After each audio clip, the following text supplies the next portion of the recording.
Bonjour à tous. Aujourd'hui, je vous présente mon TP. Le TP de Big Data Hadoop, la partie MapReduce en Python Streaming sur le dataset New York City Taxi Trip Record. L'objectif, c'est simple. On a environ 3,5 gigaoctets de données de courses de taxi new-yorkais chargées dans HDFS. On va lancer 3 jobs MapReduce écrits en Python pour en extraire les informations utiles. On va droit au but. Je vous montre les prérequis rapidement et on va lancer les jobs un par un. Mais avant de lancer quoi que ce soit, voilà où on en est. Nous avons déjà chargé les données directement sous cette arborescence en local, mettre les paquets, télécharger les 3 paquets dans raw packet, les données CSV extraits dans la partie CSV, les scripts, tous les scripts Python, MapReduce sont là et puis un fichier résultat, ça c'est en local. Ensuite, il faut charger tous ces fichiers dans HDFS. Voilà l'arborescence HDFS. On charge les CSV dans la partie raw, les process, ça sont les résultats des jobs exécutés par les fichiers MapReduce. Et ici, le Hive. Le Hive, on ne fera pas ça pour l'instant. On fera ça plus tard. Le principe de Python Streaming, c'est ça. Hadoop passe les lignes du CSV au mapper via stdin. Le mapper émet des paires clés, tabulation valeur sur stdout. Hadoop trie tout par clé, puis le réducteur agrège et sort le résultat final plutôt. Donc, nos scripts n'ont pas besoin de lire stdin et d'écrire sur stdout. Pas besoin de libérer Hadoop, juste du Python pur. On a 3 analyses à faire. Exercice 1 pour les courses par heure de la journée. Exercice 2 pour les recettes et pourboires par zone de départ.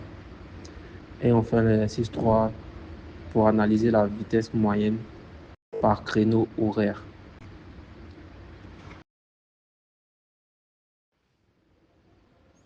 Pour cette partie, je tiens à signifier que tous les jobs MapReduce ont été déjà exécutés pendant la vidéo.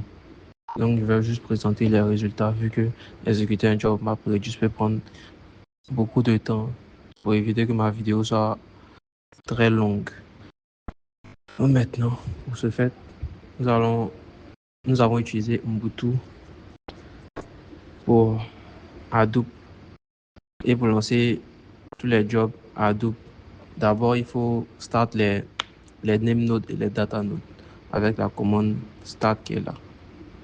Les 2 commandes start. Et après, il faut vérifier que tous les nodes sont bien lancés. On vérifie avec GPS. Après, pour la bonne pratique, il faut exporter le user HDFS et le Hadoop Home pour éviter de répéter chaque fois ces éléments dans les commandes.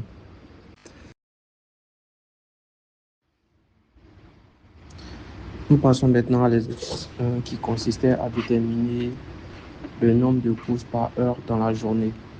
Pour ce faire, nous allons d'abord nettoyer le dossier de sortie, car Hadoop refuse d'écrire dans un dossier qui existe déjà. Donc c'est obligatoire à chaque relance. Voilà la commande qui nettoie les process déjà exécutés. Ensuite, nous lançons le job avec cette commande.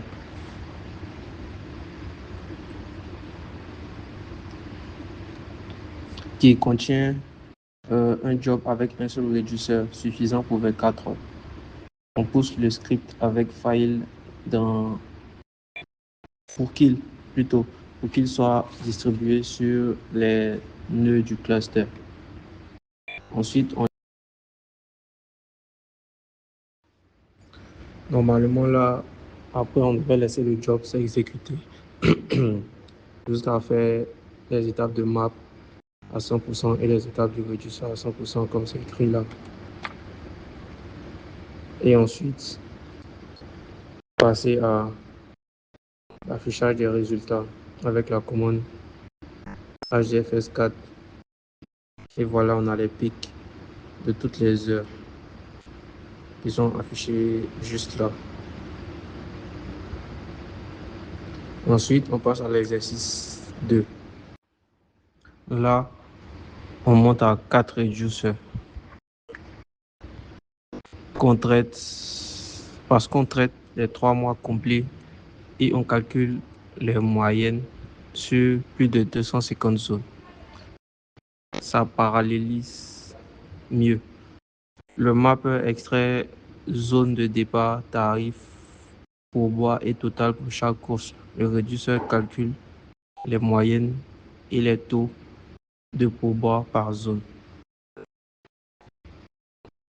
Ensuite, on laisse exécuter les job maps reduce jusqu'à la fin. Là, ça allait durer tellement longtemps.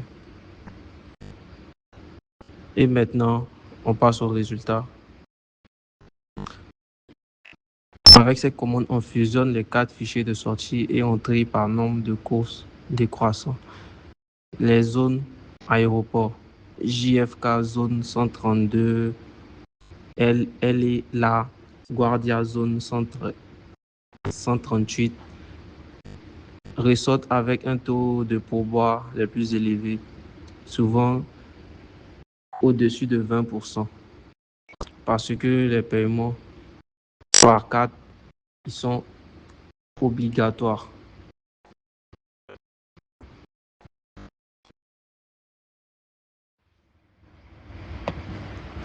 On passe maintenant à l'exercice 3, qui est l'analyse des vitesses. Ce job est lourd côté mapper. Il passe les timestamps de début et de fin pour calculer les durées de chaque course. Puis, on déduit la vitesse moyenne en mètres par heure.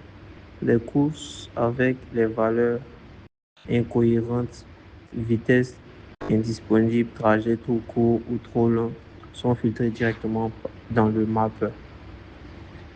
Là, on exécute et on laisse tourner. Comme le mapper est très lourd, il a duré longtemps avant de passer au reducer. Et là, juste là, on a les résultats. En triant par vitesse croissante, on identifie les créneaux les plus congestionnés. Ici, on a le jeudi entre 15h et 17h, ou même à 11h les jeudis. Et aussi les mercredis à 17h et les vendredis à 15h. On a sinon le reste de la semaine. À l'inverse, les créneaux de nuit en semaine dépassent 30 mètres par heure. Donc ça roule carrément.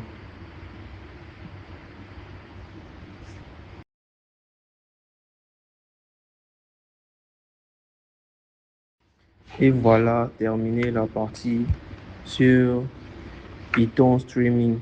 3 jobs, 3 analyses, distribution horaire, rentabilité par zone et conjection par créneau sur 55 millions de courses de taxi. Et pour clôturer ce TP, nous allons arrêter les jobs avec les 2 commandes stop. Voilà, lancer la première commande qui arrête les name nodes DFS. Et on fera pareil pour arrêter les commandes YARN et plutôt les nodes YARN. Merci pour votre attention et à la prochaine.